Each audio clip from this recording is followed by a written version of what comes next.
Assalamualaikum warahmatullahi wabarakatuh. Perkenalkan, nama saya Muhammad Nafadani dengan NIM 17224 99667. Ini adalah presentasi kedua saya dari presentasi saya yang sebelumnya. Dan pada kali ini, saya ingin mempresentasikan tentang kerja dan energi. Kerja dan energi. Ketika kendaraan menempuh perjalanan, maka lama-kelamaan bahan bakar akan habis. Bahan bakar yang berupa energi kimia atau bensin diubah menjadi energi gerak, yang kemudian digunakan oleh mesin kendaraan untuk melakukan perpindahan posisi kendaraan. Posisi kendaraan bisa berpindah karena adanya mesin yang melakukan gaya. Munculnya gaya dan perpindahan mengurangi energi atau bahan bakar yang dimiliki oleh kendaraan tersebut. Energi yang dimiliki bahan bakar adalah besaran skalar dan hanya menyatakan jumlah atau kuantitas. Sebaliknya, gaya dan perpindahan adalah besaran yang bersifat dinamik, memiliki besar dan arah. Tampak di sini bahwa energi yang merupakan besaran statik memiliki keterkaitan dengan besaran dinamik. Perubahan besaran statik atau perubahan energi melahirkan perubahan pada besaran dinamik. Usaha merupakan energi yang disalurkan, sehingga berhasil menggerakkan suatu benda dengan gaya tertentu.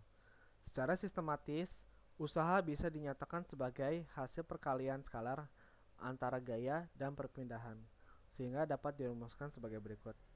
Diketahui rumusnya itu adalah W sama dengan F dikali S, dengan keterangan W adalah usaha, F adalah gaya, dan S adalah perpindahan. Usaha pada bidang datar. Gambar di atas menunjukkan bahwa suatu gaya yang dibutuhkan untuk menarik benda sampai pindah sejauh S. S itu artinya jarak sekian ya.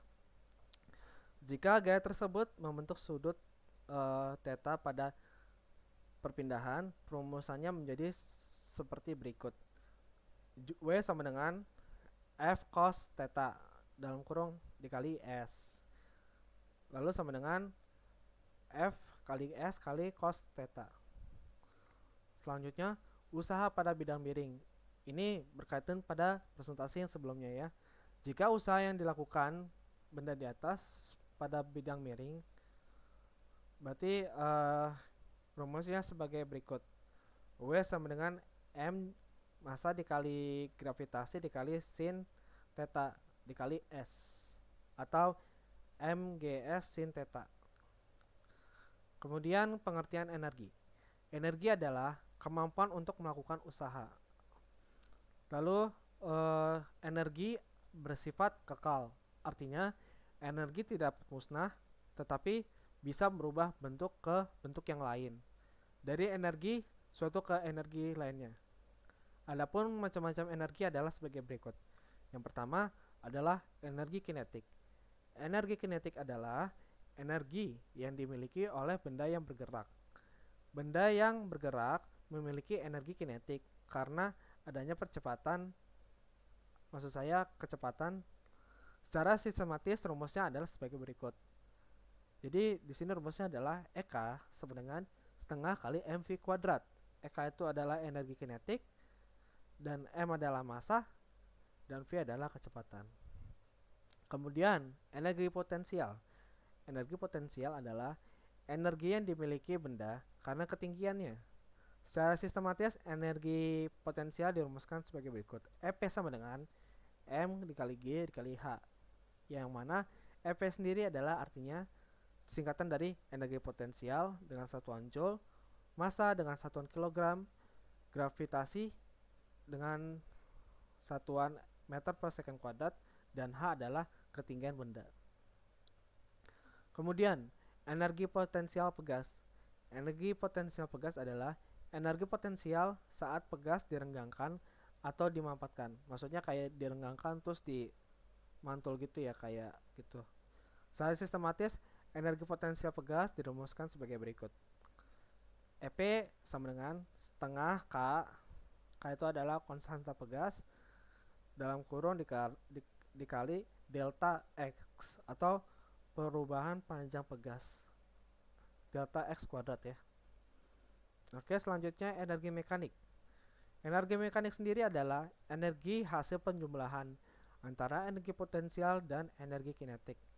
Besarnya energi benda selalu tetap selama tidak ada gaya luar yang mempengaruhi kerja pada benda tersebut.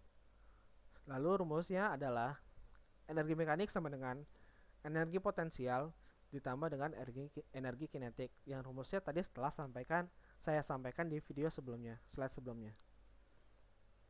Hubungan antara usaha dan energi. Usaha merupakan perubahan energi yang terjadi pada suatu benda, baik perubahan energi kinetik maupun potensial. Secara sistematis, hubungan antara usaha dan energi dirumuskan sebagai berikut. W sama dengan delta EK sama dengan setengah kali M dalam kurung V2 kuadrat dikurang V1 kuadrat. Maka W sama dengan delta EP dikali MG lalu dalam kurung H2 dikurang H1. Untuk yang di atas itu untuk perubahan energi kinetik, yang di bawah untuk perubahan energi potensial. Oke, kita masuk ke contoh soal.